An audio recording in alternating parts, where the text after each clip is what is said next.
All right, so let's go ahead and get started. Thank you, everybody, for coming for Table for Two, Intro to Two-Player Role-Playing Games. I am your moderator, Jeff Stormer. I am a podcaster, game designer, and as previously mentioned, the unofficial official LARP designer of the Olive Garden restaurant. Specifically for the purposes of this panel, I host Party of One. Party of One is an actual play podcast focused on two-player role-playing experiences. Every week I sit down with a friend, we play a two-player game, we share some laughs, maybe a few tears, we have a really good time. You can find that at partyofonepodcast.com, and my pronouns are he, his.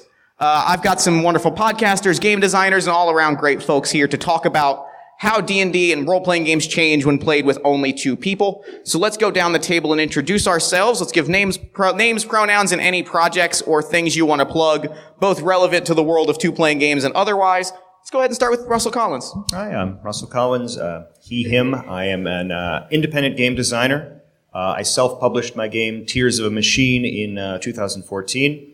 I started working on another similarly related IP and was having a really hard time making the mechanics work. And then a friend of mine told me that she had played Tears of a Machine on Jeff's podcast. And I was like, really? You took my game and you stripped it down to two people? How did that work? And it turns out it works really well.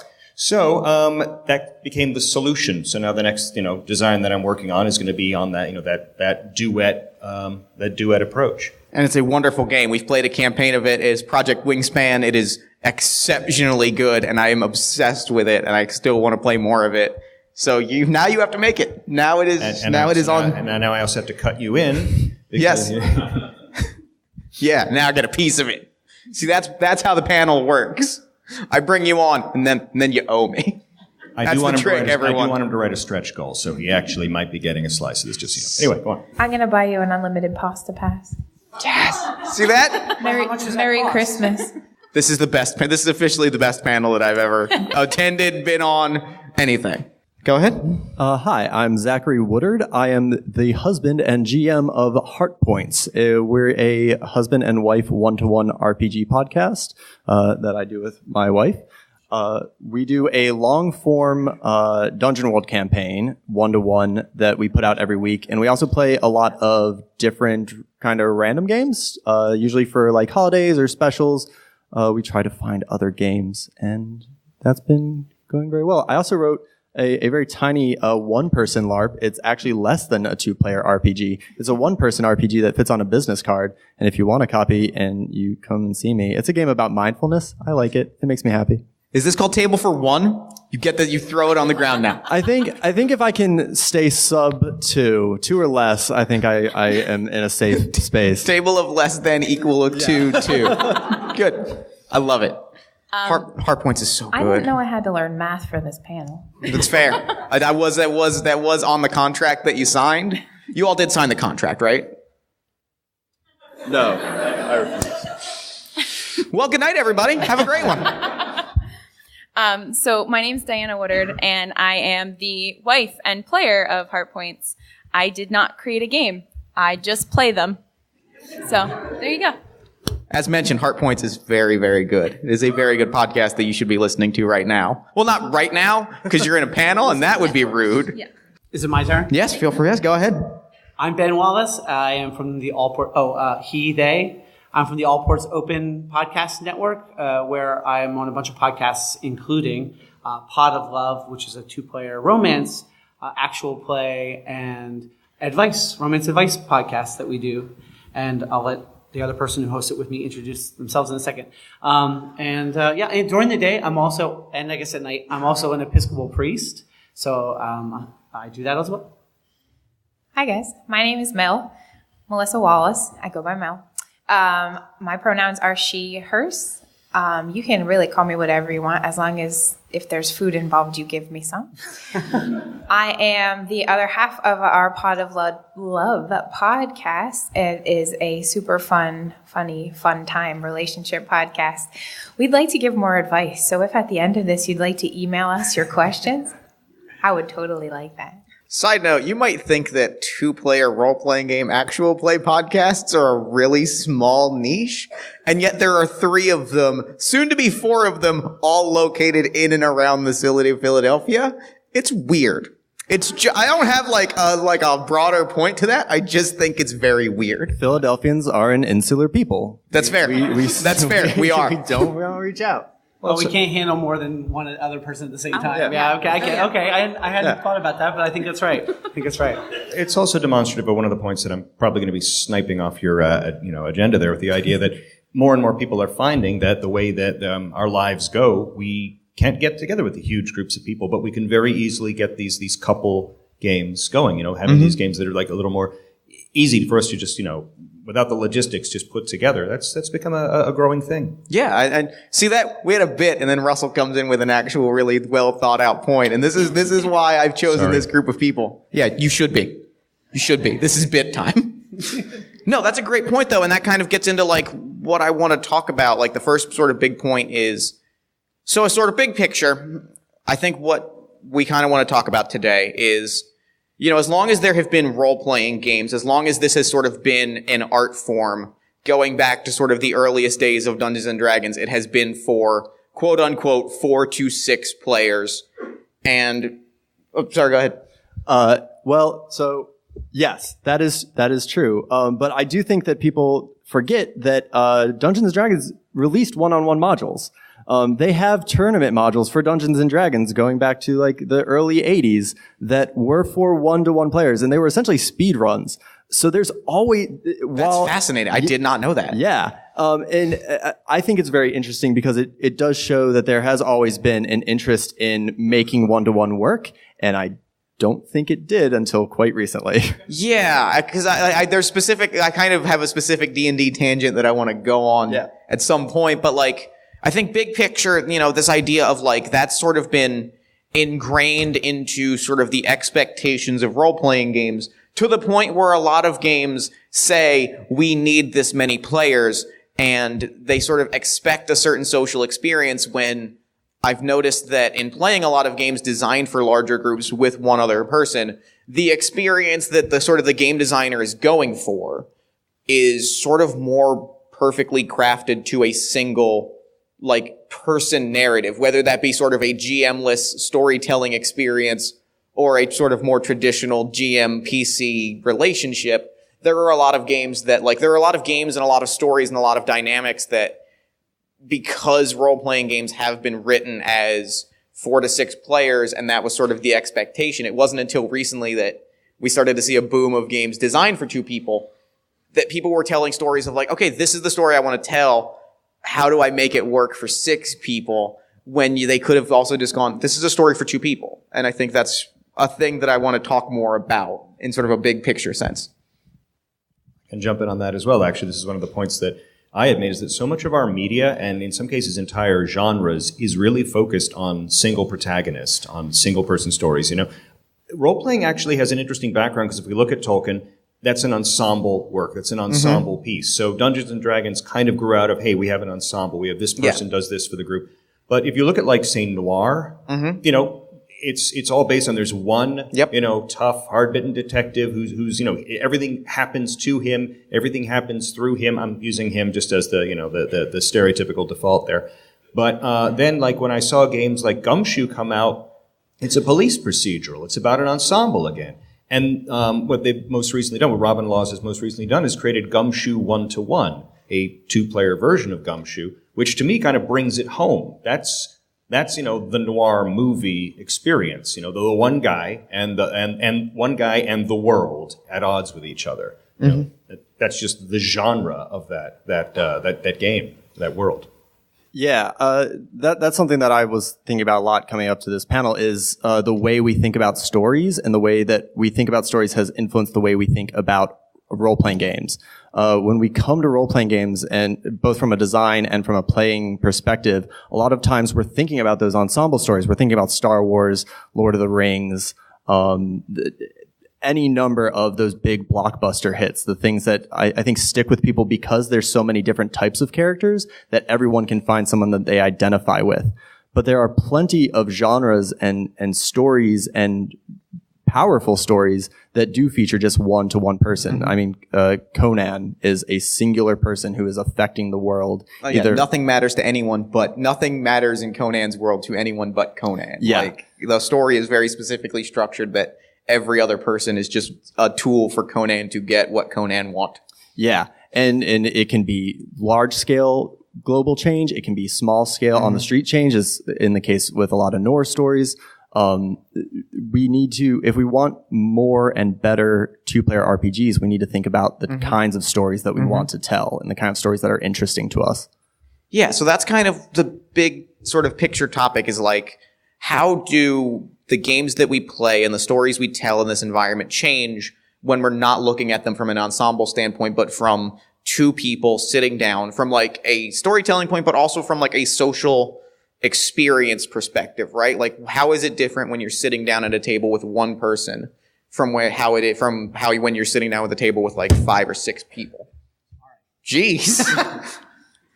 Well, Ben, let's throw it over to you now, since apparently you're fired up. I didn't mean to do that. But, Well, so actually, I was just thinking that. What did you have a? oh no, go finish your thought, and then I'll throw over the segue. All right. No, I have a thought about that, which is that there really are two different ways two-player RPGs can go into storytelling, in the sense that, you know, you can have a GM and a player like you guys do with Hard Points, and then you have one character who the story is driven around. And I sort of learned the power of being able to tell those kind of stories by listening to your podcast, listening to Hard Points and the character that Diana plays, and getting to see, like, it's just so cinematic that way, because you're following this one hero who you're excited about, and getting into. But then also, of course, like, and the reason why I noticed that is because it's so different than our experience. Because whenever we play two-player RPGs, we're both playing a character. So no one's a GM. So really, but those are really two different approaches to storytelling, right? Like two main characters or a story about two people versus one. And it's interesting to me that two-player RPGs can really tell either of those. Yeah. So actually, I want to throw it over to Diana, because I have a question, because that actually kind of segues into our next thing. From a player's perspective, you had mentioned like that you are the player on Heart Points. You talked about that. Like, the first thing I kind of want to think about is like, from a player's perspective, right? Like, what do you feel like? How does it feel different, right? From a player's perspective, sitting at the table with one other person versus like as a social experience versus sitting at a table with like a full group of people. So one of the things, and I can't even remember if it makes it into the podcast, but we talk about it constantly. One of the things that I struggle with as the player is that when we're playing with a large group of people, I bounce a lot of my ideas off of those people and off of what they can do and what their skills are. And so when it's me by myself, I have to decide everything on my own, which leads my character to do some really stupid things, because those are the first things that pop into my brain. And so I really struggle with that. So it's to do a one-on-one role play where there's the one character and the GM, you have to have a really good relationship with your GM. Sure, you have to be able to trust them, and because you have no one else to bounce ideas off of. So either you're bouncing off of your GM, or you're doing it on your own. So you need the confidence, or you need the trust to be able to make that happen. But it does lead to me doing some really stupid things that I wouldn't be allowed to do or wouldn't be able to do in a bigger group. Yeah, I reject the idea of it being stupid. I think they are interesting things that that a character who doesn't have an ensemble is forced to do. Compromises that have to be made, mistakes that have to be made because you don't have another way out. Dinah plays a character that's based off the Bard class in Dungeon World, so she's very squishy and has to deal with a lot of things that in other games she would rely on other people to do. And that makes a very interesting story. And I think that's kind of a great point about, and that's kind of a great, like, advantage to a two-player gaming format, especially with the traditional GMPC, and also like a challenge is like, as a character, the spotlight is always on you. You know, the camera is always sort of tightly over your shoulder, which is great because it means that, like, if you have a specific story that you want to tell, like if you have a character that you want to explore what happens in their journey, guess what? Like, that's all you're going to be exploring, because that's where that focus is always going to be at. The opposite of that is that you always have to be on. And I think there's a real challenge of just flat out burnout of like, I've been on for a long time, which is why part of why I think two-player games tend to run shorter than your average, like 4 to 6 hour gaming session. Yeah. I can say a little bit about that, because the first experience I had with a one-to-one game, personally, was, does anyone remember Wraith the Oblivion? Does anyone remember how like brutally depressing and grim and horrible that game was? Who wants to sit down across the table with someone and do that for hours and hours? Because we thought it was cool, and we did. And oh my God, we wrecked each other doing that. And we kept going back. I don't know, some kind of glutton for punishment thing. But that's the thing. It's so much more intense. And you have to be prepared for that. You have to know the people you're playing with. You have to trust the people you're playing with. You have to have the safety mechanisms in place, that you have for good, communicative role play. Because it's going to be intense. You're going to be on all the time. And everything that you do, you're going to live in it, because there isn't that break that comes from, okay, I rolled my dice, now I'll sit back and let everyone else in the party take their turn at this, at this orc shaman, and so on. Yeah. So I'm starting to hit that wall with the character that I've created because I had to make these decisions and because she turned into the goofball that she is. I'm starting to come to that point where I'm like, I think it's time for her to die. How can I kill her? Like spectacularly, because I am ready for a new story. I'm ready to move on because I've been so involved in this character. Are you trying to kill her right now? No, I'm not. No, I'm not. But you can be. I've got my network. I've got my support system. I really appreciate you guys.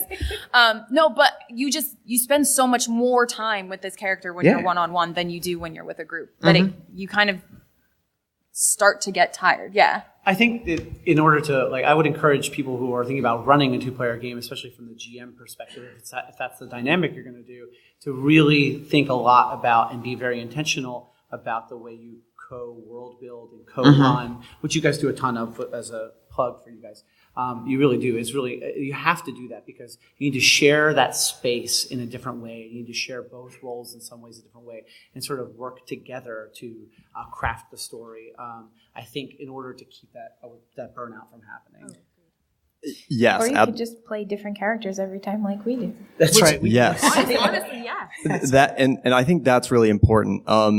So when I introduced us, I said that we are a long form Dungeon World campaign, and that was a huge mistake. Don't do that if you want to do 2-player RPGs. 2-player RPGs, I feel, work best when they are short stories and not novels. I would aim, if I were you and you're interested in doing a 2-player RPG, aim for short stories, aim for short campaigns, things that have a clear beginning, middle, and end, especially if you're doing like a 1 GM, 1 player. Thinking about it in terms of, I know where I want this character to go, I know what I want the theme to be, and it's going to conclude after one major goal, because otherwise it is exhausting. Mm-hmm. Well, I'll just say, kind of based on our conversations, you hadn't GM'd a one-on-one, or you hadn't modified a game that wasn't made to be played one-on-one to play one-on-one before. So there were a lot of mistakes that were made for our long-form game. If you start smaller with a small goal, not a small goal, but with a goal in mind, and you try to make it a short story, you can learn from it and make your next game longer, better, stronger, however you want to do it. Learn from our mistakes. Yeah. You're still young. Yes, seriously. So on our show, like you said, Mel, our stories are always short. So we just play games that are built that way. And Jeff, same thing with your show, is like whenever you play, it's basically one episode, maybe two. So it's one experience. And you even say 2-player experiences, right? So we play games like Fog of Love, which you all see that out in the expo hall. Did you all see Fog of Love's booth? It looks very cool. Yeah, you should check it out if you haven't. And you might be thinking that's a board game, and it's built that way, but it's also a role-playing game. And actually, we learned last night talking to Jacob that when he was designing the game, he originally was going to sell it as a role-playing game, but decided to market it as a board game. So Booth 2055. What's that? Booth 2055. There you go. Booth 2055. So we play that, and again, you sit down, you play one story from beginning to end, or like Starcross, which we're wearing the shirts, one story from beginning to end, and so it's just a different experience. It's nice that way. We don't have to worry about having to carry that experience over. Russell? So I'm going to be the dissenting opinion here. Yes. And I think I might run with you on this. Maybe. The game that I am currently designing and hoping to kickstart soon actually is it's not long form, but it's not short form. I'm calling it mid form. I know. It's meant to run about 4 to 6 sessions. So you're not really going to be able to complete it in one sitting. but also it's not meant to drag on and on. There's a clear end point. Thematically, there's a war going on. Your character is the one super soldier. Everything hinges on their victory. And, there's sort of a clock ticking down through the whole thing. There is an end point. We know this is going to be over in so many hours of play. So we can sort of focus on that. And that's how we kind of have that mid-length structure. And so what I think kind of bridges both of those ideas is the idea that and something that I've learned playing two-player games a lot is goal posting is important. To both of your points, I think being specific about this is the story that we're telling. And, a lot of role-playing games have the sort of play to find out ideology of we're not going to know how it's going to end. But I think for a two-player game, in order to kind of, I think, focusing it a little bit and saying, this is the story that we're telling. This is where it's going to start. And while it may change, this is probably where it's going to end. This is kind of the road that we're driving. And this is kind of the segue I want to throw it over to Ben and Mel is I think this is equally important in games where you're kind of sharing that GMing or sharing that world, but still sharing that responsibility, sort of GM-less kind of two-player storytelling is saying, okay, we have to kind of be on the same page about the story that we're telling, or else you might end up in a position where you're I think this is the end, and the other person might say no, I've got 47 more pages of stuff to work through. I've been on both sides of that equation. Neither side is great. So why don't you talk to us about the kind of experience of playing that sort of GM-less of games that are designed for two people, which I think you've played a lot of on Pot of Love. What's the experience of kind of sharing that role and playing that storytelling game without sort of a clearly defined arbiter or rules person? Well, the first time we played Starcrossed on our podcast, we probably edited out at least half of it when we were Shh, they can't know that we edit these things. Yeah. Well, we made the mistake of not having played it before we played. That was our first time playing it. But that's not my point. My point is... Does everyone know what Starcrossed is? Oh, do you want to say what Starcrossed is? Starcrossed is a really fun game for two people where you build a shared experience around two characters and why they can't be together. It is played with a tumbling wood tower, which is a toy that uses a collection of wooden block towers. We can't say the name of which because that is a copyrighted term. Well, on our show, we call it Tenga. Tenga's good. Tenga's a good name. Yeah. And every time you touch the person who you want to be with but can't be, you pull from the tower. Every time you reveal something personal about yourself, you do the same. And so tension builds as the game goes on, and it becomes a totem of that romantic tension. And then if it falls, you give into your love, and then you have an epilogue that tells what happens to your characters. And it's a beautiful game. Which is really genius, because we interviewed Alex Roberts a while ago. And, I just kept saying, it's so smart that you use these tumbly blocks for your game, because the tension is, palpable, as it probably would be in real life with these two people who are, drawn to each other but know they can't be together and having these interactions. Every time you speak to the other person, you have to speak with your hand on the tower, regardless of whether you've just built it or you've pulled half of the blocks out already. When you got the one block that's just teetering on. Ben loves to do that. Well, you were saying, so you were using StarCross as an example for playing with two people. Yeah.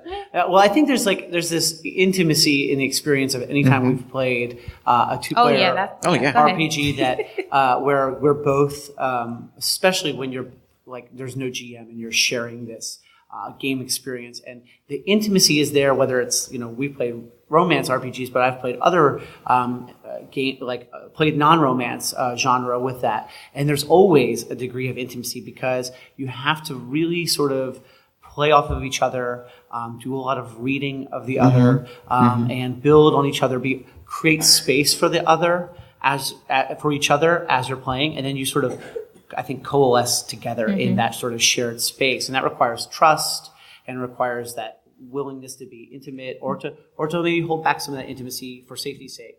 And also, I think it takes safety tools. It takes agreeing beforehand about how are we going to enter into the space together. What are the safety tools we're going to use? For example, the X card, to say, no, I don't want to go down that road, or I don't want to do that thing. And using those safety tools to protect yourself. but you really have to enter into that sort of shared space together. And it's just a different way, a much more intimate way of playing than anything else I've experienced.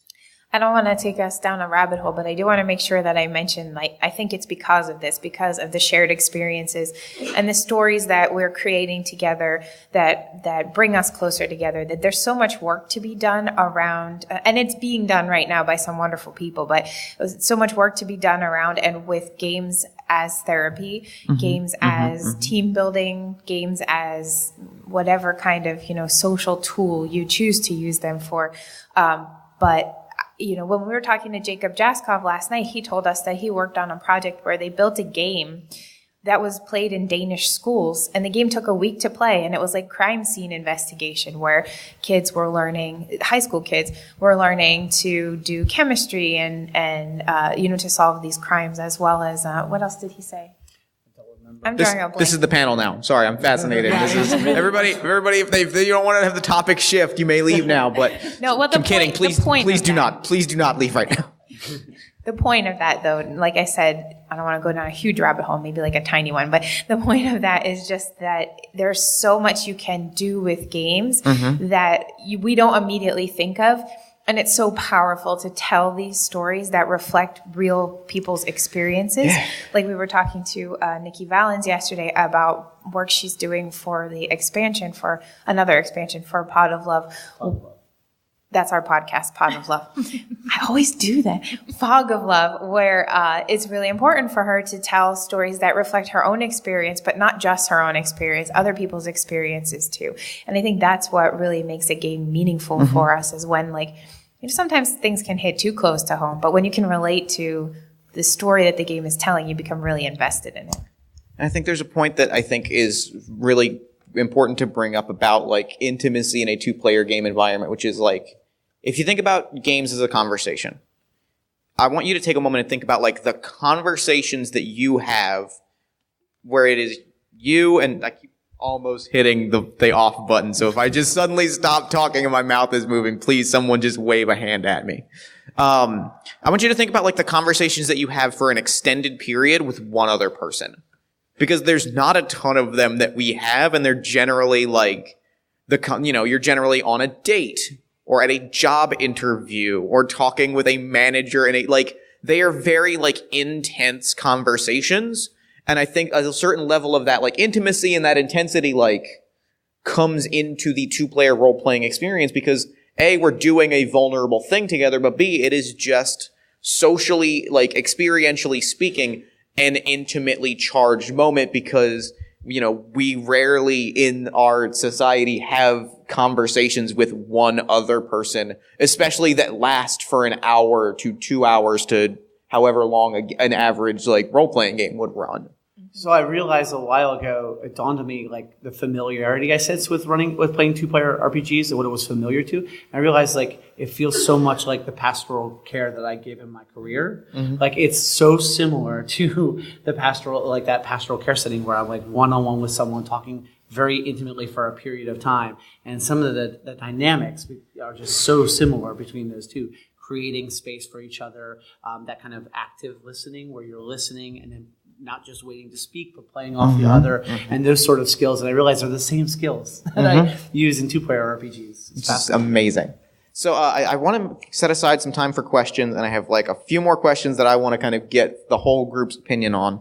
So I think what we'll do is I have two sort of big questions that I'd like to kind of just run down the table and sort of get your thoughts on.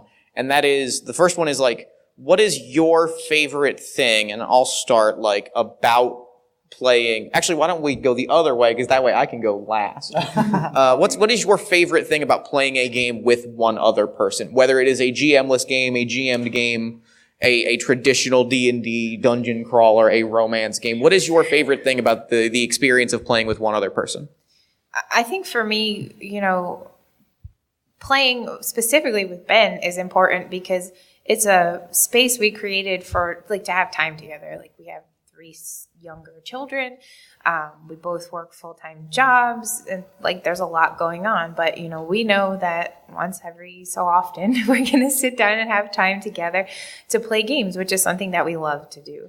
And so through this, and I think that the thing that I think is so special for me is we become closer every time, even though we're not playing Ben and Mel and we're making decisions that wouldn't necessarily reflect Ben and Mel. We have awesome conversations afterwards about the characters and frequently like ourselves and how we feel and what choices we make reflect what like aspects of ourselves are underlying. So for me, it's definitely the relationship building.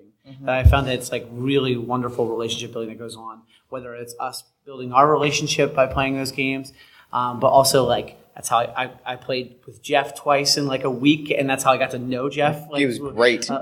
Playing games, and other people who have gotten to play one-on-one games with it. It just like builds relationship in a different way because it's just the two of you playing and having fun together, and then you walk away with an experience that's yours, just the two of you. and not to cut you off, but we also played with Zack and Diana.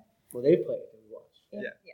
And it just strengthens the relationship. And yeah, briefly, like the idea that like, and it's, you know, if you think about your favorite gaming moments, like you're like, oh, that was cool. And you and your group of friends have this tiny little inside thing. You have a tiny little thing when you walk away from that you share with one other person. Yeah. That you're like, this is a thing that you and I went through and like experienced together. And that's kind of an amazing, beautiful thing. Sorry, go ahead. So, sorry, guys, I'm walking away from the relationship part of it. But so I am a counselor during the day, and at night I like to take control of my game. I like to do the things I want to do. I want to do them, and I don't want to compromise. And I really, especially for our game, because it's a GM, because it's a player, I get to just do them. I don't have to compromise on the things that I want to do. If I want to stab someone, I get to just stab someone, and I don't have to talk about it. I get to roll the dice and see what happens. It's great.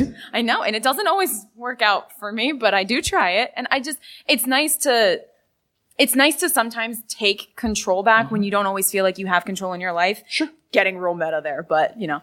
No, I think it's a great point. I think that's spectacular. And yeah, it is, you know, you are the star of the show, and that is like having been in the player's chair and been in the GM's chair, it's a cool moment to be like, yeah, I'm the most important. Everything else is set dressing. I am like the most important thing. Is like a cool feeling. Like it's amazing. Even though Diana just said that her favorite part is the not compromise, I'm going to say my favorite part is the compromise. Ooh, drama. I think we've all had that like big group game where we've walked away and been like, man, Dave just was not on his game last night. Like he just wasn't like in the right headspace. He wasn't telling a good story. The thing I love about 2-player RPGs is it's so easy to like just like lean back in your chair and say, actually, I don't know. I don't know if I like where the story's going. Like, what do you think? Is there a different way we could take this? What would be most interesting to you? It's very easy in a 2-player RPG to have a conversation that allows everybody to be on the same page with their story and to make that story really sing. I've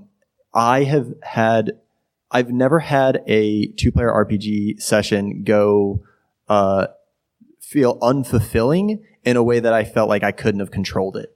Or not necessarily controlled it, but worked on it. Whereas I've had lots of big group games where I've walked away and just been like, man, that sucked, and it was everyone else's fault, and I couldn't control it. But the important thing was that you were blameless. I was on my game. I was telling a great story. Everybody else, delight. I was a delight. But yeah, being able to compromise on those things is a great part of 2-player RPG. The communication to make a story is fantastic.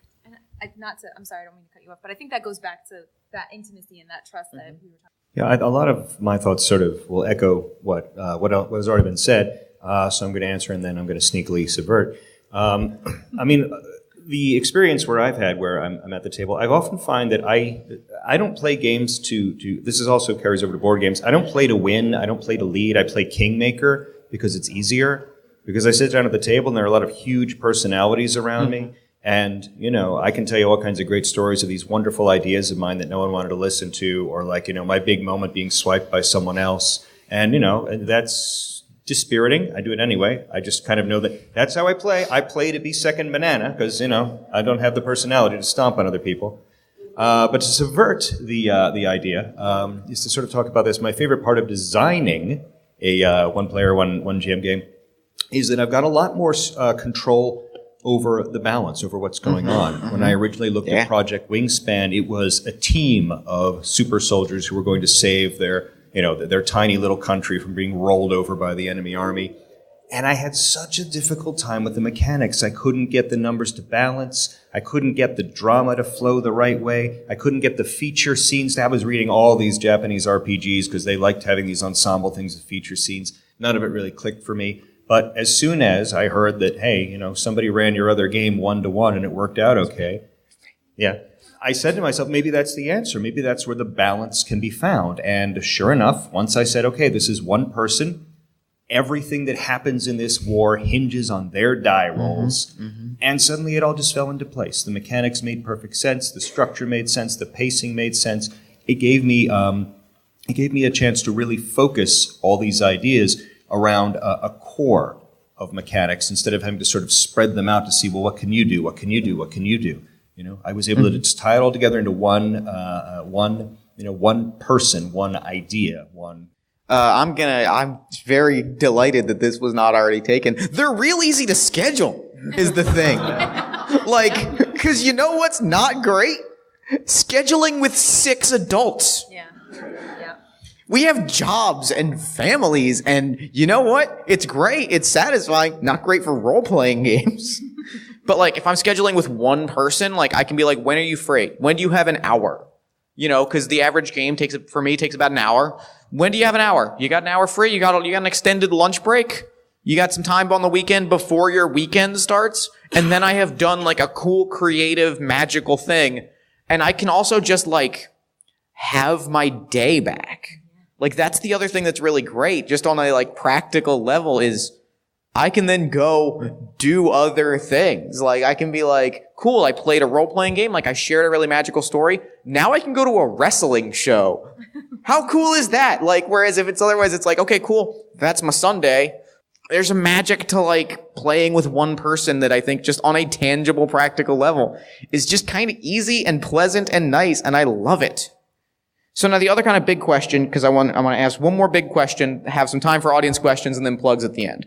The other question, and I'll start this one and we'll go the other way down, is if there was one piece of advice, one thing that is challenging, one thing that is to look out for when playing a 2-player game, we've kind of largely touched on them. If you have anything else, what would it be? I think the one that I would probably touch on is, actually now I need a minute to think about it. You guys go start. Now it's your turn now because I'm gonna need some time to think it over. So can you say that? Would you? Oh yeah. If there's one thing to look out for, one thing that is challenging that we maybe haven't touched on yet, what would you think it would be? Or maybe a piece of advice for someone that wants to sit down after this panel and play a 2-player game. So we did touch on it already, but I think it's important to reiterate the safety mechanisms because a lot of times, especially if you're playing 1-to-1, you can hit real close to home. There have been times that Ben and I have been playing and, I'm well, hang on, this is too much right now. And either we need to take a break and come back or we need to change the storyline or the topic or whatever entirely. And just knowing that your partner, whatever kind of partner you're playing with, whether that's your husband, your wife, your best friend, your sister, your brother, your mom, your dad, your neighbor, your cousin, whoever you're playing with, knowing that you can do that with them and that is a mechanism in the game is comforting in and of itself, even if you never get to that point. Yeah, and similarly, I was thinking that listening, I think listening would be my thing, both as a caution and as an advice, to really learn how to listen. Because I think that everybody has a story that they want to be heard, and I think everyone's kind of afraid that no one's going to hear their story. And I think that comes out a lot in RPGs, especially when you're playing 2 people. And I think there's a danger that when you're playing in that kind of an intimate space, that one person may roll over the other person, or and in so rolling over the other person hurt them in that space. So I think that learning to really actively listen, so really genuinely making space for the other person, allowing them to express, and then kind of we've already said, sacrificing some of one of the things that I constantly come back to is having to I thought maybe we would do something. I thought maybe a game would go a certain direction or something would happen. it's not going the way I want because it's going the way the other person wants, and like that's okay. And then wow, what an amazing game it ended up being because I gave up what I wanted and allowed this other person to. So listening to each other, that's mine. So mine is not nearly as deep. You guys are so deep, and I'm over here talking about stabbing people. There's room for everything. People absolutely need to be stabbed 100%. But You can stab Gotta stab them deep. That is good advice. it is okay. No, I'm not going on the record saying I'm telling you. Okay, that's not the point. Backing track. So one of the challenges is that they're just like physically harder to find. Mm-hmm. Yep. It's harder to find a 2-player RPG, either 2-player where you're both playing as a player or 2-player where one's the GM and you're the player. It's just harder to find. They exist and they're awesome, but they're harder to find. So just taking the time to look for them, even knowing where to look for them, that is a challenge in and of itself. I really wish there was a better way to look for role-playing games in general, but specifically like 2-player games online, there's just not like a good... You know what my solution is? Listen to your podcast. Just look through the Did catalog. Jeff pay you? No, just look through the catalog of all the games he's played, and you're like, oh, I could do this as 2-player, I could do this as 2-player, I could do this as 2-player. Can I pay you? Because I feel like if this is free, can I pay you? If Yeah, he I'll says take no, it. I'll take it. All right, great, done. There's like how many episodes worth of games you've played, basically 160 something or 70, something like Too that. many. Of games. So yeah, so if you want to look for an option, I think that's what I do. I look there. Put Jeff Stormer to work for you. I feel like we need Hashtag a jingle hireable. now. There is a great list of 2-player RPGs out there online that I have bookmarked and can't find at the moment. So I'll try to tweet that out as soon as I can. Is that the Make Big Things list? It might be. I found it a long time ago. Because I know there is a list on the Make Big Things website. There are games co-op. Very well. They made 14 Days in Questlandia. They have a list of 2-player games on their site, and I think there may be 1 or 2 others floating around. Yeah. The Make Big Things list. Check that out. Wait, what was the question again? That's yours. You're done. The question was like if you had a piece of advice, Yeah. a challenging thing, something to look out for. I would like to reiterate that go in thinking very clearly about the type of story that you want to tell. Yep. Genre is very important in all RPGs, but I find especially important in 2-player RPGs. Think about the story you want to tell. Think about why it is a one-person story and not an ensemble story. Don't try to tell an ensemble story with just one player. Try to tell a story about one character and why they are important. With clear goals in mind, a clear arc. Read short stories, think short story. And I don't mean that to say do one session. I mean, think in short A form. clear endpoint, I think, Yes. is a valuable thing. Yeah. I have mine now. I'm gonna let Russell go. I just want everybody to know I have mine now. So my master plan worked. Don't lose it. I was going to say, maybe I'll steal your idea now. I don't know. It's fine. I already touched on sort of the intensity of things. That friend of mine, we weren't dating each other. We were dating other people, which led to a lot of weirdness with the amount of time we were spending together and the intensity of the emotions of our time spent together. So, watch out for that. But I think one of the things is the need for buy-in, the need for commitment. You've got to have that first and up front. I can cruise along as the cleric in the party because, I don't know, they're only going to talk to me once every 20 minutes. But if you're going to sit down, heal me! Okay. That's it. I'm going to go back to reading over here and sketching things. Mm-hmm. But you've got to have that buy-in from the get-go. You've both got to be committed to it. A lot of these games are short form, so you can just sort of say, oh, how do I feel about this? Let's find my way through it. But as soon as you want to get into something a little more serious, you can't have one person over there just like, okay, yeah, so I'm a trucker in space. That doesn't sound like a premise I'm interested in. Like you've got to both love what you're getting into from the get-go, because there's nowhere else to put the attention. Yeah. There's no one to palm the idea off on. If you're like, someone else will do it. No, you got to love the idea. Both of you, make sure you love the idea as soon as you start to dig into it. So I think that the advice that I would give, and it's very big advice, is kind of specifically, how every role-playing game includes a section that's like, the rules don't really matter. As long as you're having fun, that's what's important. The trick is they're not wrong. And like you can They're not right either. They're not entirely right either. That is correct. Rules exist for a reason. But you can like really like seriously overhaul games to like make an experience that you want. You are not necessarily, you know, and it requires a level of like learning the game, reading the rules, understanding it. But if you are looking at like a 3+ player game and going like, I want to play this with one person, you're not bound by the fact that that game has a GM role. Like you can experiment with like what happens if we were to try and share this GMing responsibility. You're not bound by the fact that like the game expects combat to play out a certain way. You can say, what if we instead tried it this way? And like part of that is making a, you know, you can argue part of that is like making a new game and making your own game. But like you can take a game and say, okay, you can play a game straight with one person, but you can also look at a game and go, okay, this is the story that we're telling. Now, this is how the rules enforce that story. Now, what if we were to come at the story from a different angle? How do we take those rules and hack them? And I think that is a kind of freeing mindset, is you're not, you know, to look at a game and say, this is the starting point, and here's how we're going to make it sing with two people and not just play with two people, I think is a powerful mindset to go into a game with. Okay, I'll allow for that. That's fine. Yeah. Okay, good. It's been allowed. It's on the record. My greatest hypocrisy is that in the same Heart Points episode, I will talk about how important it is to follow the rules and play by the rules. Otherwise, why are you even playing? And then just be like, I think that might be a wizard move. You can use it. That's fine. Just do it.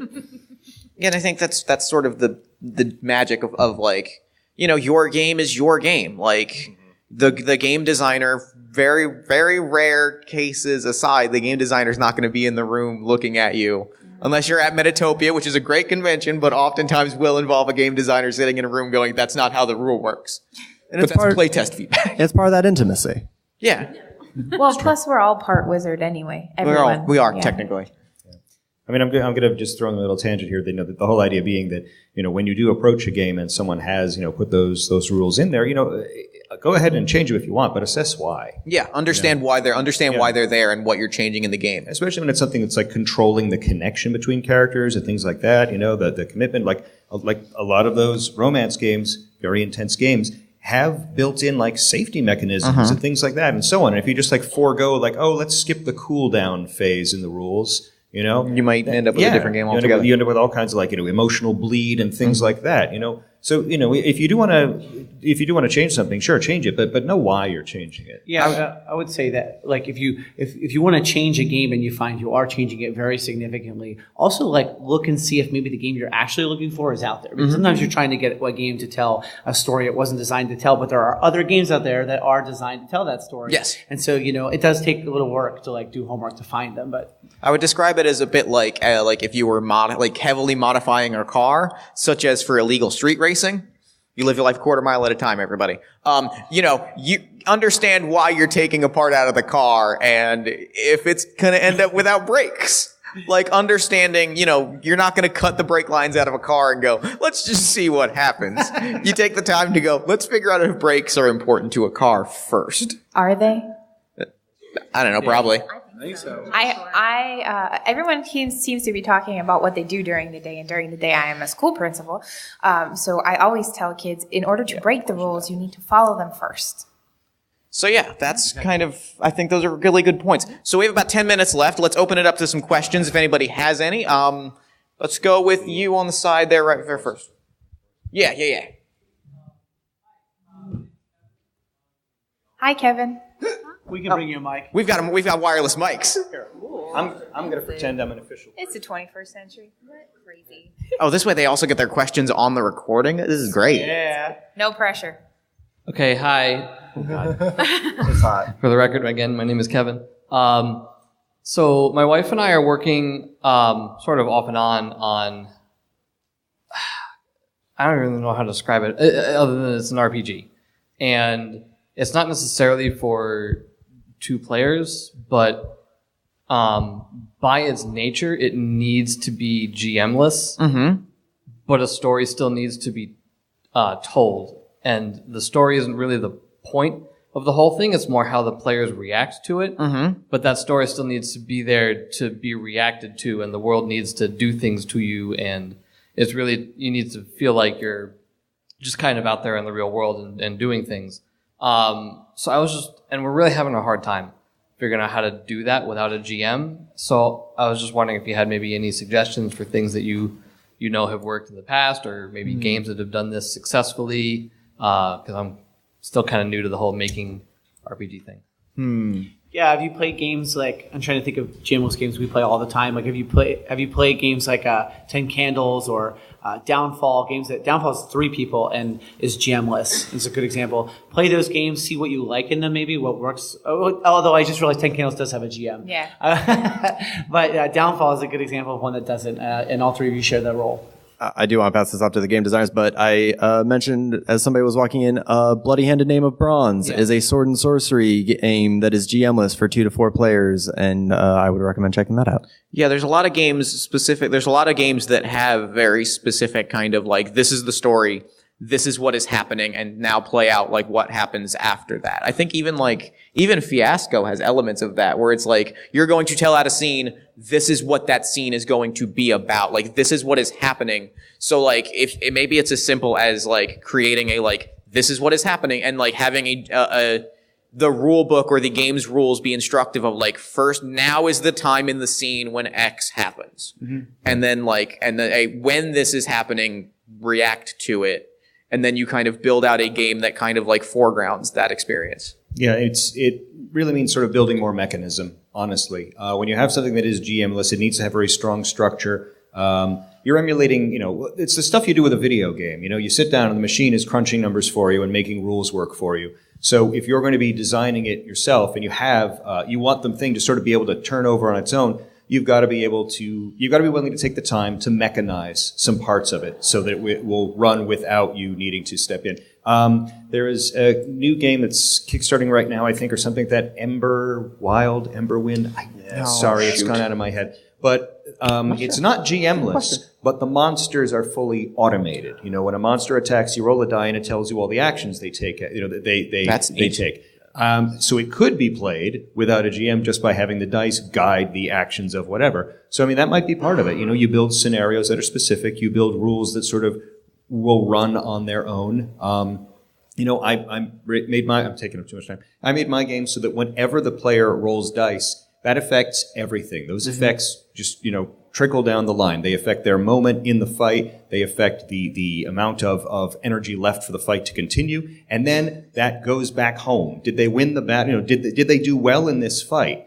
How do people feel about that back home? When they come back to town, is everybody like, yay, we're going to win the war? Is everybody like, well, we might as well surrender now? All of it hinges off of that one die roll. And it all just ripples out from there. Cool. Let's go over there on the side.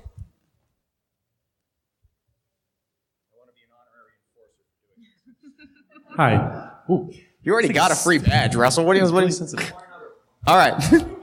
Okay, so me and my playgroup, our big RPG is D&D 5th edition. Sure. So our DM is a bit of a character addict in that he just makes way too many characters, but because he's the DM, never get a chance to use them. So I think this is a good system, but my question is is there an easy way to modify a party system into one-on-one? Is it better for the player to have one character, maybe focus one character, but also have a party that he controls, or let them have multiple characters? What's the easiest way to do it? So in our long-form Dungeon World game, we use a supplement called the Perilous Wilds, which uses which lays out command moves for NPCs. So Diana has accrued essentially a party of NPCs that we have now given basic, very, very bare bones stats to, that she gives orders to. And they have an instinct laid out, so they will do some things automatically, but essentially unless she orders them to do it or gives me a good reason why they would have done it anyway, they're just background characters. They are not trying to steal the show. They're trying to support Diana, or Diana's character, Constance. Does that help at all? So more or less let them have. So more or less let them have the party, but they are only role-playing one character. Right? Yes. The other approach that I would throw out is thinking about, not that it did well or was a particularly good movie, but if you think about the movie Solo, I think is the other kind of way. It's less of a mechanical thing and more of a storytelling thing. Solo isn't a movie about Han Solo blowing up a Death Star. Solo is a crime movie, or actually a better example because they're better movies. The Avengers is a D&D party movie. It is 5 people with different backstories coming together to fight a common threat.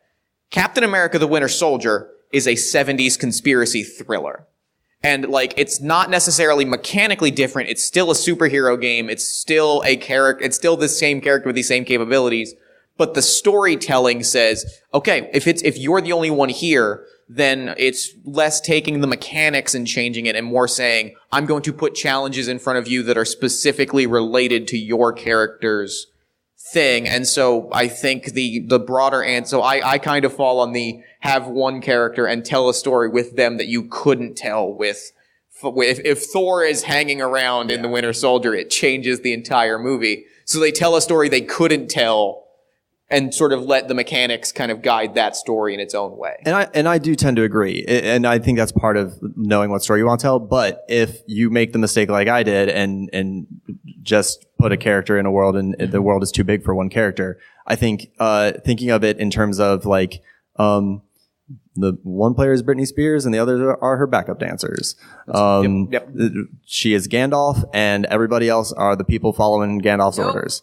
Can we get Britney Spears to play Gandalf though? Because that would be great. There's no remake. Yeah. I think we have time for 2 short questions or one longer one. Let's go with these 2 right here.